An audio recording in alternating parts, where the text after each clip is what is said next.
Welcome to the Embracing Neuro-Diversity podcast, where I share my journey of embracing the experience of my amazing son who is on the spectrum.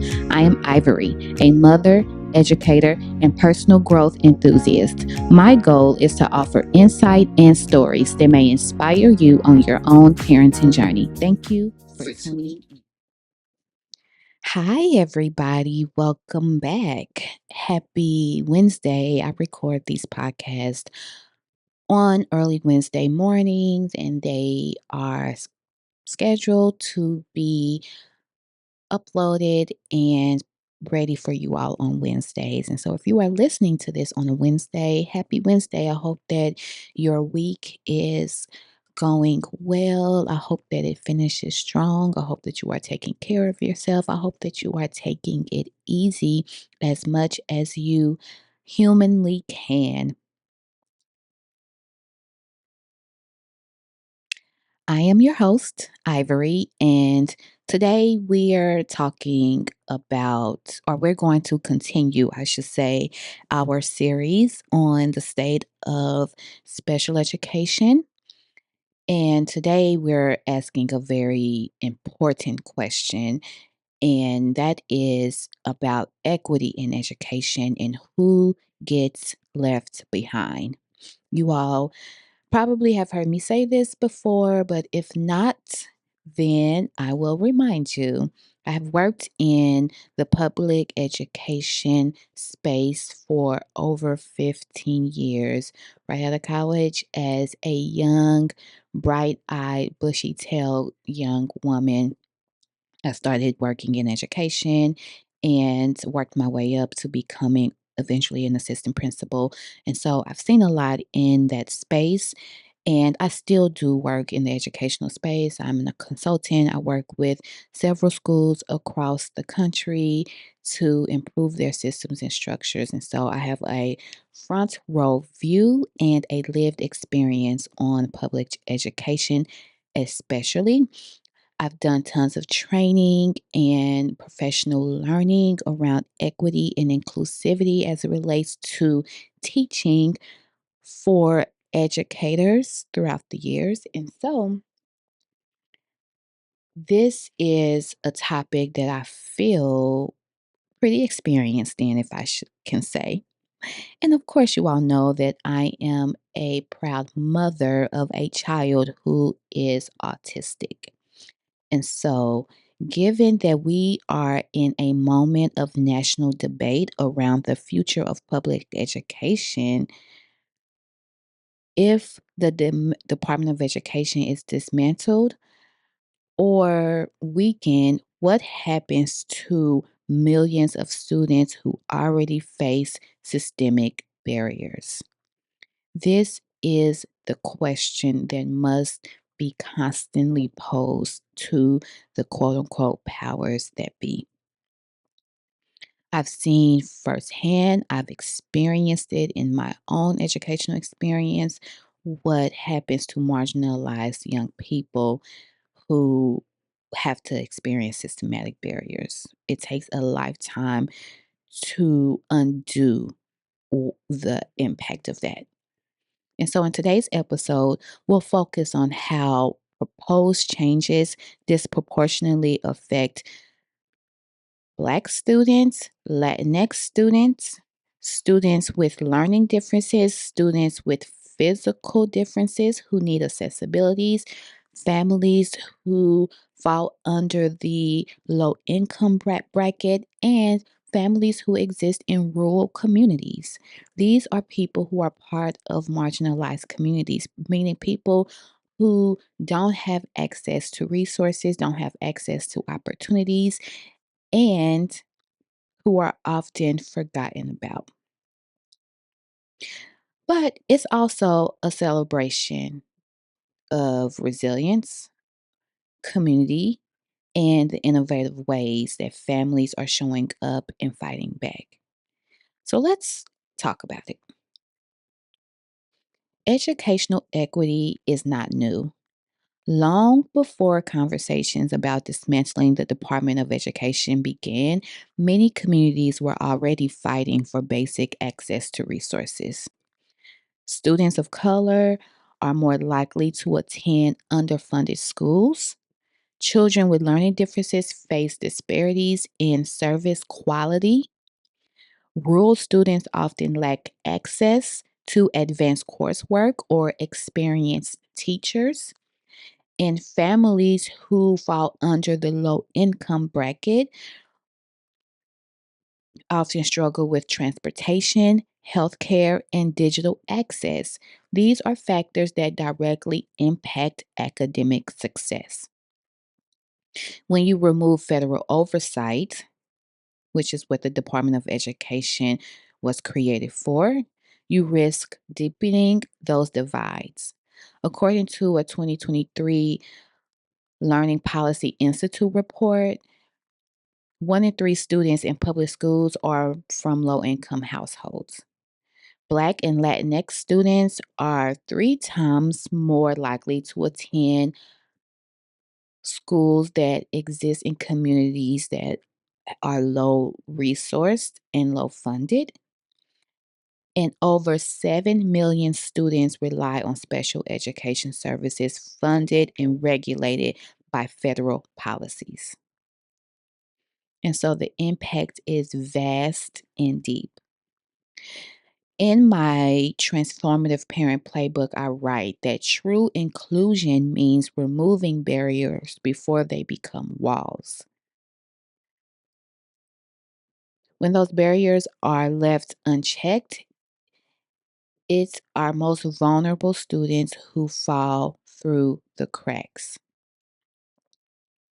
Without the Department of Education, many critical protections could dissolve or unevenly be enforced across states. I've said this in the past 3 episodes that I've done around the state of education. So it's not about depending solely on federal funding, it's about ensuring equity across states, right? Many critical protections could dissolve or be unevenly enforced. So let's break down who stands to lose the most. As I've mentioned before, students with learning differences.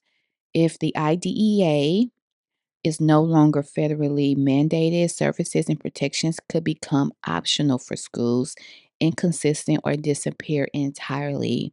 So, if you are a parent of a neurodiverse child who has a individual education plan, that can compromise the services that are mandated by the school for the school to provide for your child, right?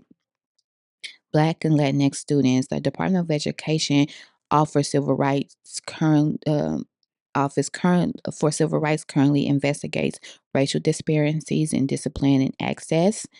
And so if the department is dismantled, it removes that layer of protection. It removes those investigations. We know that there are racial disparities when it comes to discipline, right? So, how will that be funded to support the decrease of disparities and to support the decrease of the equity gap? Low income families will be impacted because Title I funding provides support to over 25 million students in what is labeled high poverty districts, meaning districts where families fall under the low income bracket. Losing this would devastate access to tutoring, counseling, and basic academic support. Rural students with limited local resources and geographic isolation often depend on federal funding for transportation, meal programs, and internet. This isn't a theoretical conversation. It is a real, tangible conversation, and it is happening now and it's happening every day. I see it in the work that I do. So, what can we do about it? The answer lies in culturally responsive and inclusive advocacy.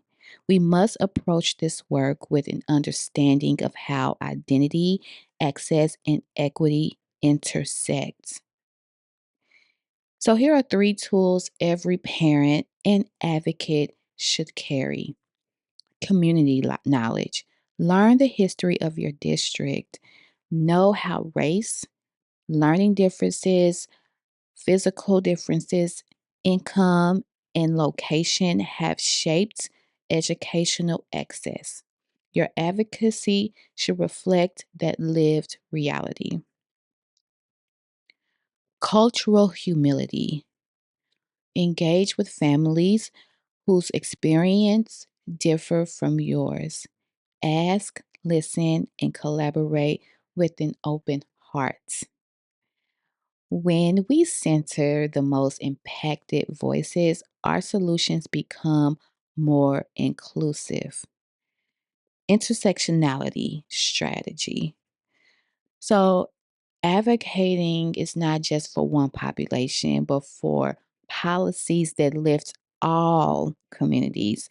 Push for universal design of inclusive curricula, trauma informed practices, and restorative discipline policies. I always say when you support the most marginalized, everyone benefits. In my transformative parent playbook, I remind parents that when we advocate for a place of empathy and understanding, we aren't just protecting our children, we are creating space for all children to thrive.